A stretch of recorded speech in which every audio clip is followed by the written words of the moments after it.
también conceden cierta autonomía a los administradores peninsulares en Centroamérica, para el caso. Lo hacen a nivel de toda América, obviamente, todo el complejo colonial que tenía. Pues ya se mencionó de que quienes controlaban el poder político, económico y militar en ese entonces en Centroamérica durante esta época eran los peninsulares y los hijos de españoles nacidos, llamados criollos, nacidos en Centroamérica. Eso es conocido por todos en la historiografía salvadoreña y centroamericana. Ahora, la población, acordémonos que la población centroamericana en ese entonces, previo al famoso grito, si es que existió el grito, era de aproximadamente de 1 millón de habitantes. De ese 1 millón de habitantes, 3/4 de la población eran indígenas. El resto eran peninsulares, criollos, y quizás del porcentaje de ese otro 1/4 de porcentaje, la mayoría eran mestizos. O sea que estábamos hablando de un porcentaje mínimo de personas que controlaban el Estado. La autonomía concedida iba acompañada también de un proceso centralizador, porque aunque la España monárquica quería crear condiciones que les permitieran sobrevivir ese empuje nuevo del capitalismo y de la burguesía emergente en otros países, ellos querían mantener de todos modos ese control y centralizar ciertas instituciones. Y lo hicieron cambiando políticamente. En el caso, por ejemplo, del Consejo de Indias, que era una institución colectiva, quitan eso y nombran un ministro de Indias.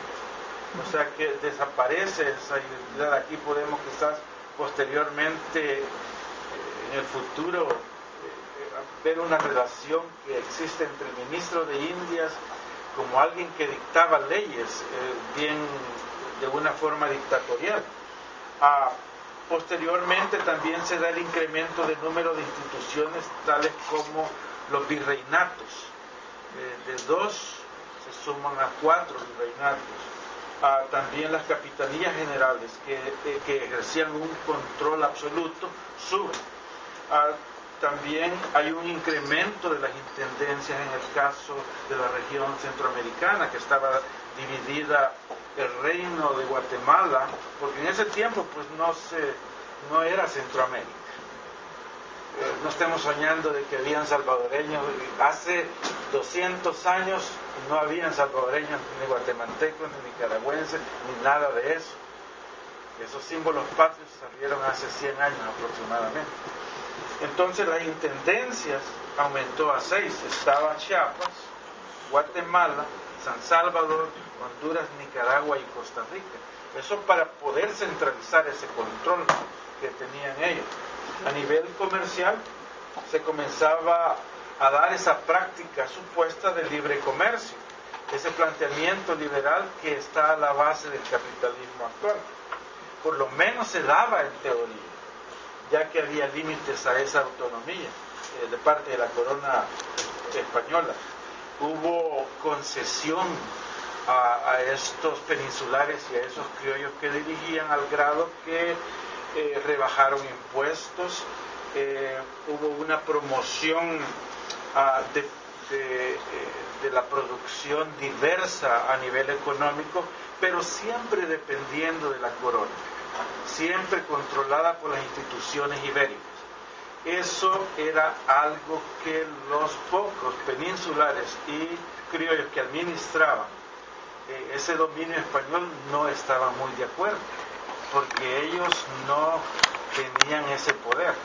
Y a la parte de esa inspiración, si se le puede llamar de emancipación, que yo lo dudo que haya sido de emancipación, es el resultado de este resquebrajamiento del imperio español, y cada quien agarrando lo que se pudiera en esa piñata, en esa garduña que se da en ese momento a finales del siglo XVIII.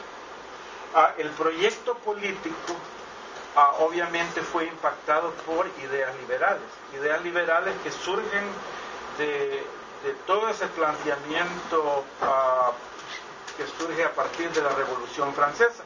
El Salvador es un caso clásico, si ustedes lo pueden ver incluso en la nomenclatura del país. Tenemos departamentos con nombres indígenas o cuasi indígenas, departamentos que representan la colonización y departamentos que representan ese pensamiento liberal que está surgiendo en ese momento y que posteriormente obviamente se implanta. El proyecto de Cádiz en 1810 da apertura a lo que se puede llamar es el primer parlamento moderno de la España actual. Y eso se da porque después de la muerte de Carlos III, su hijo lo sucede, pero el hijo tiene dificultades en implementar el plan de modernización, no lo logra entender, alrededor de él se colocan gente que son acusados de corrupción y de nepotismo y de dictadura, al grado que este hombre tiene que abdicar, y a su vez logran poner a otra persona de los Borbones, siempre a Fernando. Pero Fernando estaba pequeño, estaba joven y era controlado por el hijo de Napoleón Bonaparte, que era que controlaba toda esa área, la área ibérica y lo que es España.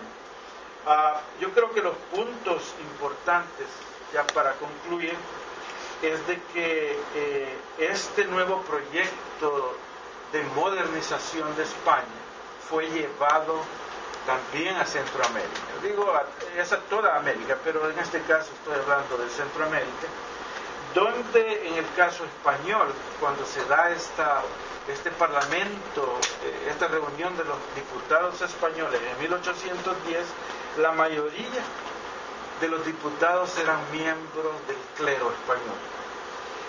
La mayoría eran aristócratas de las Fuerzas Armadas, jueces, y generalmente eran hombres ricos. O sea que el resultado y las conclusiones sobre cómo se iba a llevar a cabo el proceso de modernización estaba impactado por ese alto sentimiento de religiosidad y humanismo. Las sesiones públicas, aunque eran públicas últimamente, eran bien limitadas a la participación popular. Los representantes centroamericanos solo participaron 6 como suplentes en esa sesión, y de esos 6 solamente el representante de Puerto Rico era el que tenía validez de hablar.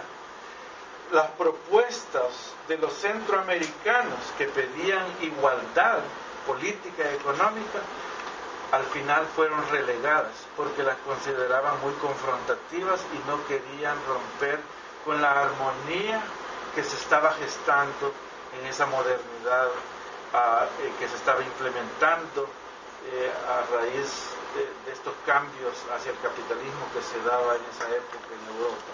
Voy a terminar ahí porque yo creo que vamos a hacer una tertulia.